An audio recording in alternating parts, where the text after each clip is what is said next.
probably already see, and we send to press as well, that in the past, for any student participate the peaceful and social movements, we never see such disciplinary action.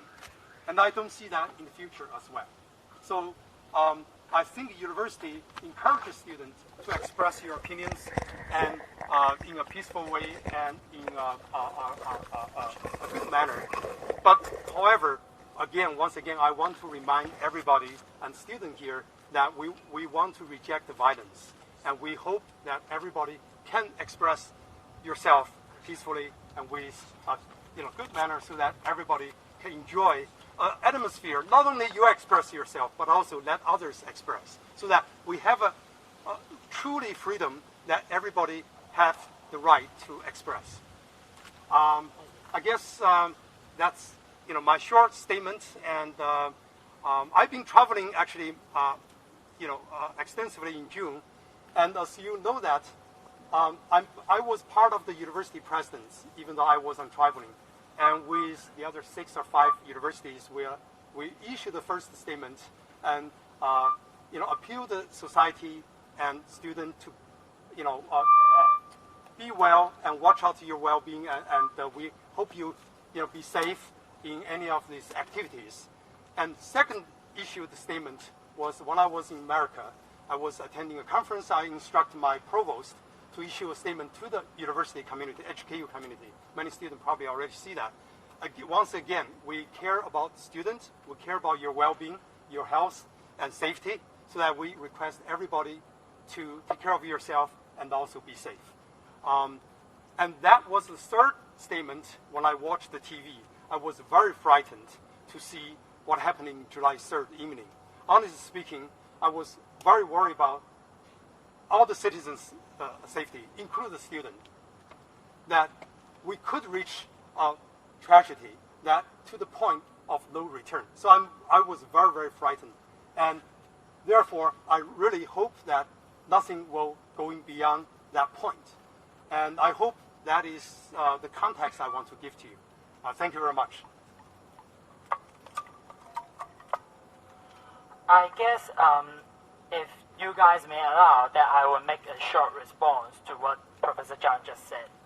I believe it can be difficult to make a response or a statement in such a chaotic social situation.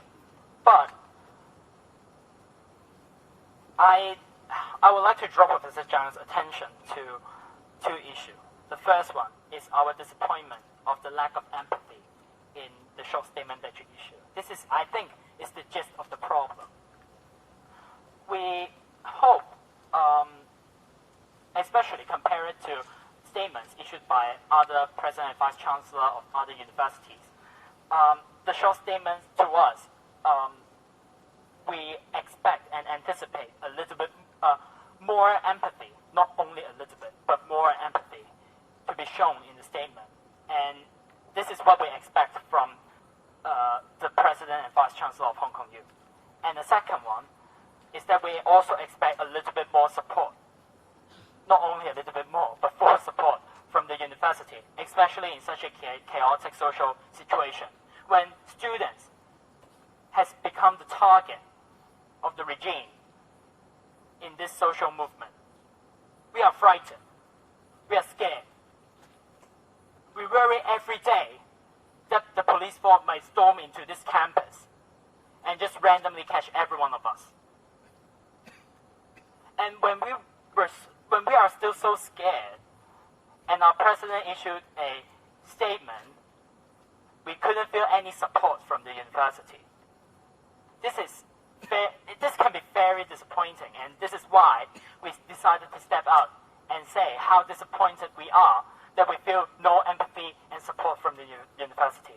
And I do hope, after tonight, Professor Zhang can understand a little bit more about our feelings and also thoughts. And that I hope you also understand. You will also understand that the statement issued on 3rd of July is not one that Hong Kong U students expect, and not one we would like to see be written by the President and Vice Chancellor of Hong Kong U. And is there any question from the floor? Our students' helpers would give you a speaker. Okay. Let me first introduce myself. I'm a Year 3 student studying Bachelor of Arts. I have two questions asking Professor Zhang. The first question, simple as it is, a yes/no question. Will you retract the statement made on 3rd of July? And the second question is, you generally have mentioned that you are against all kinds of violence.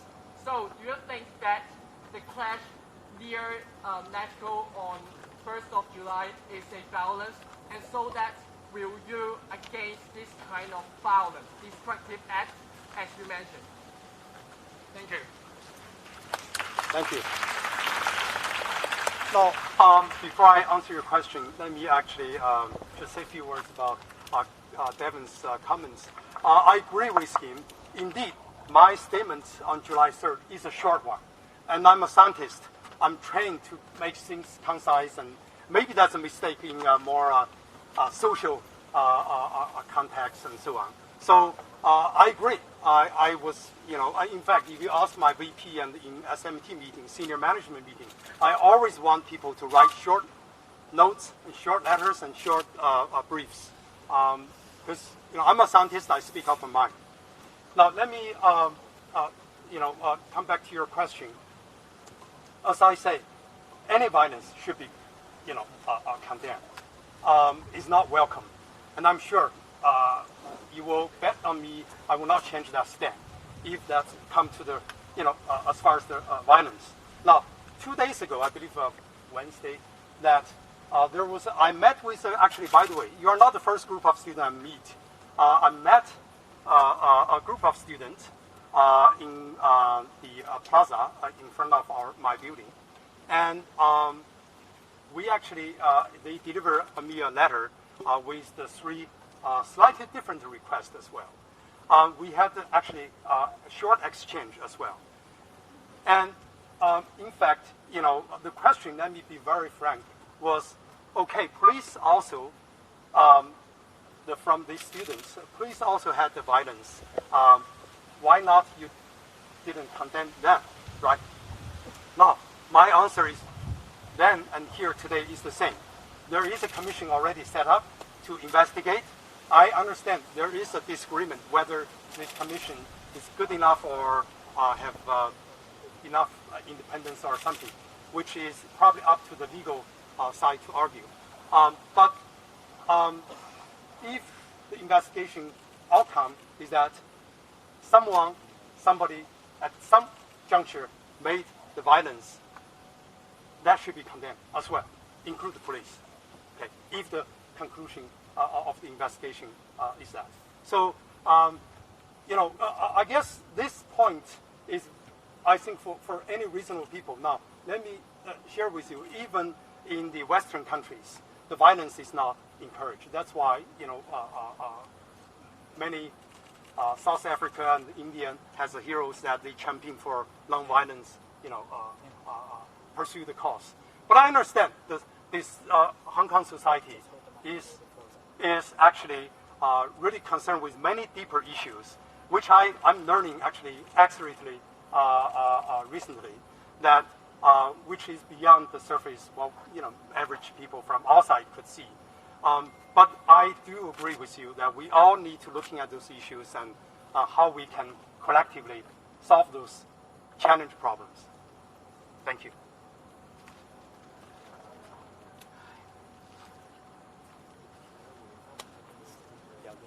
Yeah. Who has the speaker? Yeah, please speak up. Hello, Professor. Yes. Right, testing. Hello, Professor. I'm an alumni from the university. My name is Marcus. It's very welcoming that you actually came out and meet students. And I have actually 4 questions for you. You came from UC Berkeley, and in the context of the United States, and violence is not considered as violence until there is clearly bodily damage against another person. And otherwise, I've passed what happened in July 1st to a lot of my friends in the States, even professors and student leaders, and the common response that I've gotten from them is that it's more like a civil disobedience than a violence, and protester wasn't doing only pure vandalism, and they were writing slogans and expressing a very clear political message against the extradition law and against the distrust against the Hong Kong as well as the central government. Would you reconsider labeling the movement as a civil disobedience instead of a violence, as there are clearly no bodily damage being done to any, no matter police officers or any other normal citizens that were around the area? And the second question is that, would you promise to not allow any police officers to enter the campus area and arrest any students in any cases that they were being indicted due to all the social movements that happened over June and in the past month? And the third question was a follow-up question of the second question, was that if in any cases that there were students who were arrested, what sort of support would the university offer to the students who got arrested, as well as students who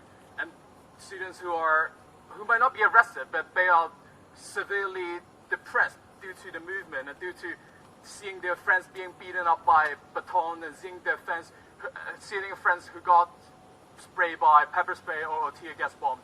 So what sort of support and concrete actions would the university offer to our students? And the fourth question is that you have mentioned that you are a scientist, but before you're a scientist, you're first and foremost an intellectual. And as the previous Vice Chancellor of TMHK, Goh Kwan, who has just passed away last year, he has shown a very sympathetic attitude towards the students back in the 1989 student movement. And would you, as an intellectual, support the establishment of an independent committee to investigate the police brutality, including shooting protesters at their head, including shooting press, and so on and so forth, which are clearly considered as war crimes, even in war zones or even in any wars that happen all over the world. So these are the four questions, and I hope you can reply them in a concrete manner. Thank you. Thank you.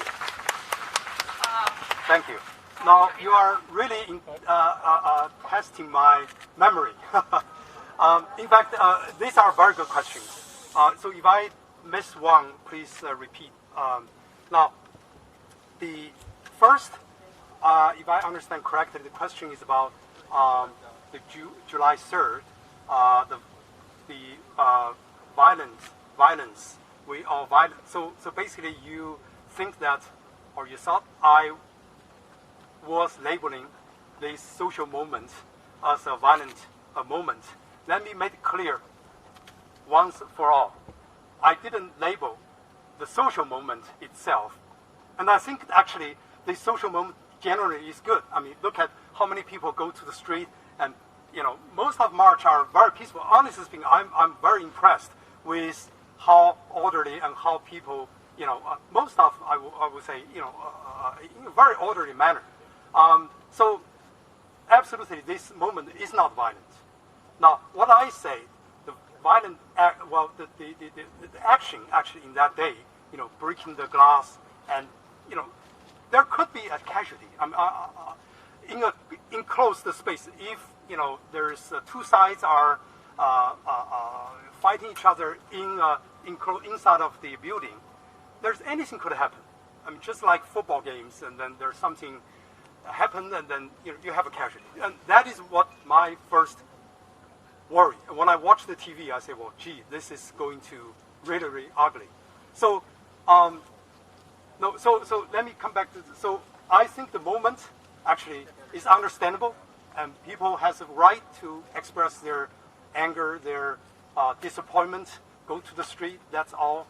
I don't think that's a violence in general.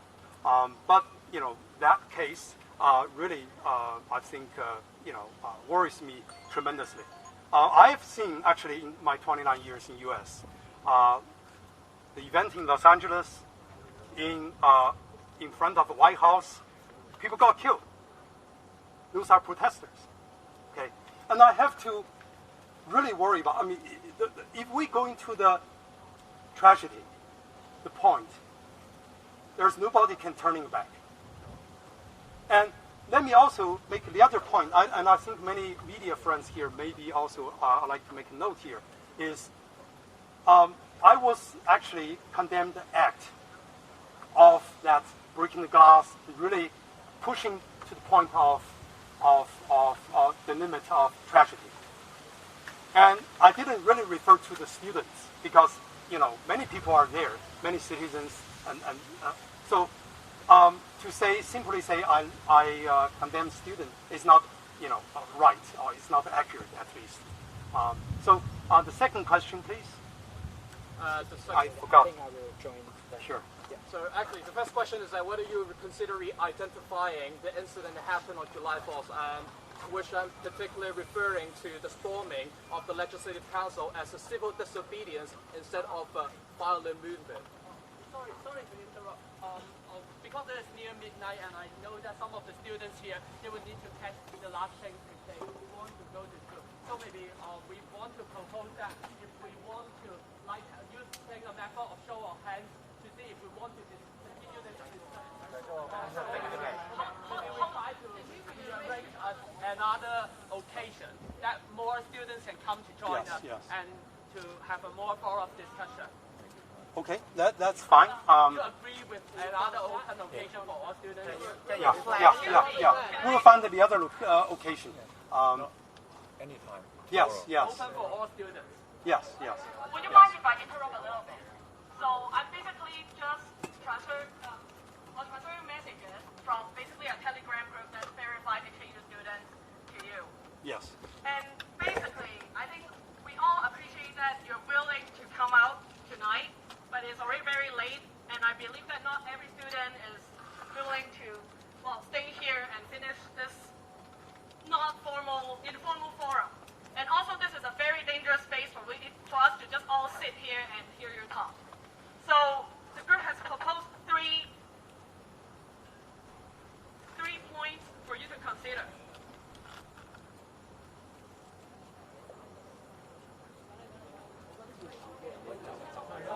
I would like to say that if any students are in a rush to get back home, maybe you can leave first now because Professor Zhang has already pledged that we will make an open meeting. So I'm just suggesting if you want to leave now, feel free to do so. Excuse me. Professor Zhang, I'm so sorry, but I think it's no point for us to continue to stay here and listen to you to repeat your own statement. And from your answers just now, I think you still lack the understanding towards the current situation of Hong Kong. And I don't think at this conditions you can make a proper response to our students. So we sincerely hope that you can arrange another open meeting so that we could meet you in another arrangement with you well prepared for it. Thank you. Sure. Thank you. In fact, let me... There are a few conditions of this meeting. First of all, it must be a public meeting where media will basically stream live. And the second condition is that you have to follow the HKU SU Council standing orders.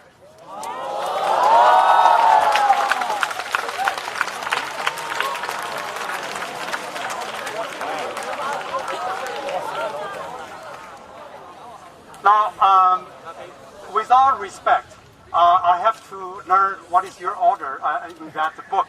So allow me, please, to look into that. But I'm, in fact, before even you make a request, last few days, we are already planning to hold a dialogue with a student to have some exchange with a student and teachers and the university community. This is actually in the planning already. So definitely I welcome the opportunity to have more discussions with you and to further. I understand some of you may have to catch the train, the last train.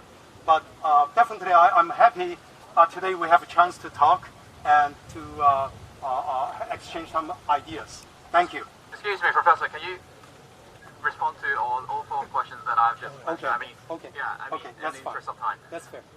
First question is, would you reconsider identifying the movement as a civil disobedience that happened on July 1st, which is the storming of the Legislative Council, as a civil disobedient movement instead of a violent movement? Because there's clearly a use of force, but there isn't any people who got injured and harmed.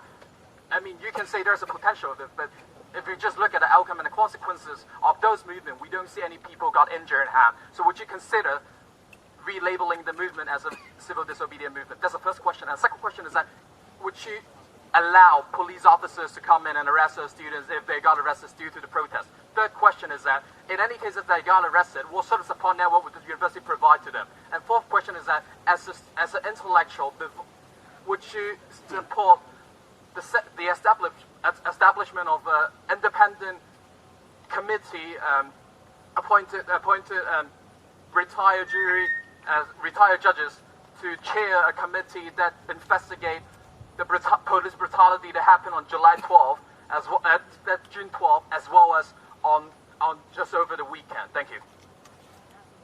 So now, if I remember, second question, your question is about whether I should relabel or readdress, call it civil disturbance. Disobedience. Now, you must from the law faculty probably originally. Now, I would say the violent act actually doesn't have to you injure somebody or you kill somebody. Somebody can blow up the bridge. What do you call them? It's a violent act, right? So I think that probably is not, I'm not a sort of judge or legal person, but I think it's a common sense for people to, see that use the force, strong force, and try to achieve something, right? I would probably still refer this as a violent act. Now, still, violent act could be, different degrees of that. That can be, arguable. I guess that's up to the professional to decide. The third question is about the police. Would you allow police officers to enter campus? No, I will not allow police officer to enter the campus to arrest the student if they don't have any lawful entrance or warrant. Okay, so they have to have a permit or lawful warrant to enter the campus. Okay. So, and I think you may know. Well, some of you think about this scientist is just working on the bench and doesn't have any heart. I don't have to give you too many examples, but when I heard our canteen done actually not too far from here, the student dan canteen, the new canteen opened, I think last summer. The food was bad. And I was reading actually some social medias. I don't read very often, but that was just one incidentally. I read the social media because there was a news about some new bridge, it's Zhuhai Bridge. And then I was reading, and then there suddenly pops up 15 comments. People say, oh, HKU student canteen is pretty bad now, the even new one. So second day, actually, I went to the canteen, spent 1.5 hour there talking to students, talking to staff there to understand. Of course, some people say, we don't care, but I would say half of them say, indeed, it's worse than before. And third day, we have SMT meeting on Thursday, I remember. And I talked to our vice president who in charge of the overall student service, and I said, well, I'll give you 3 months, please, to fix this problem, whether to change the vendor or do something else. So we did it, and my information back right now from some of the students, including my own driver, actually, he goes there to take lunch. Now, the food he thinks that it's improved than many others, but maybe there's still some more room to do. Now, I do care deeply about the student, your well-being. And I met I visit actually quite high table dinners and student groups meetings and so on. In fact, next fall, we are going to work with my VP to look at how we are going to further enhance the student teaching quality. And these are all very important because before I even arrived, a group of students who spent time in Berkeley, UC Berkeley, as exchange students, came to my office. We spent 2 hours in my office I hope actually maybe one or two is here, that talk about what they think HKU teaching versus overseas universities. There's a lot of actually contrast they made to me. And I say, well, let me get there and I'm going to talk to my VPs and teachers and deans how we enhance the teaching. Because teaching and undergraduate education defines how the university will be. Thank you. What is the last question? What about the fourth question? Number 4. I forgot. I'm sorry. Do you support an independent committee investigating on the belief? So, do you support the establishment of an independent committee chaired by retired judges to investigate? Yeah. So I believe, again, I'm not the legal person, but I believe now there is, as an intellectual, I believe there is a committee is already set it up, is independent, but now you can argue how independent it is, the degree of independence. Now, I do support, as an intellectual, the committee should be independent. I agree with you. But the government opposes it. What do you think of it? Sorry, Marcus, but I do agree that some of the students say this might not be the best occasion for us to talk, to discuss here. As first of all, I don't think Professor Zhang is well prepared and will understand our demands and our thoughts yet. And I think tonight it might not be the best place. The university drive might not be the best place for us to have this discussion. Then may I suggest that we adjourn this discussion here, and then we will settle a further meeting in the very near future. And the Students' Union, the University Affairs Committee, will update everyone as soon as possible once we settle down the details. I don't think it is not a good occasion for us to settle down the dates, times, venues here as well. That's why, would it be okay for us to settle down the details, and the University Affairs Committee will update everyone as soon as possible. And we hope everyone and more students will come in the coming meeting. And then we can have, and we also anticipate Professor Zhang to be better prepared and to answer our questions as well. I think you can only get a taste of it, but there are more to come. How about the standing orders? Will the principal use to follow? I think we need further discussion on the standing orders, as the purpose of having standing orders is to have an orderly meeting. So we will need further discussion on whether we need we will adopt the standing orders of the Union Council. Excuse me. I want Professor Zhang to promise that this meeting will be an open forum for all students. We'll be open forum. Professor Zhang, first of all, we will only settle with an open forum that we allow all students and also media to come. And secondly, we anticipate and we also want the meeting to be settled within next week. No further delay. Would that be okay? Yeah, I promise. Okay. All right. Okay, good night. Student, let me make a half-minute statement. I know a lot of anxieties, a lot of worries, and I assure you, universities do care about you, okay? And I may look like a code scientist, but I assure you, we will do everything we can within our power to help our students in this difficult time. And I will make sure the university, our community, will get together. Thank you. And the University Affairs Committee HKS Council will update everyone about the upcoming meeting via mass email and also Facebook. Please stay tuned and we will update you as soon as possible once the details have been settled. We will only settle for a public meeting and the meeting shall be held within next week. Thank you, Thank you. Thank you. Professor Zhang, will you apologize for what you have done?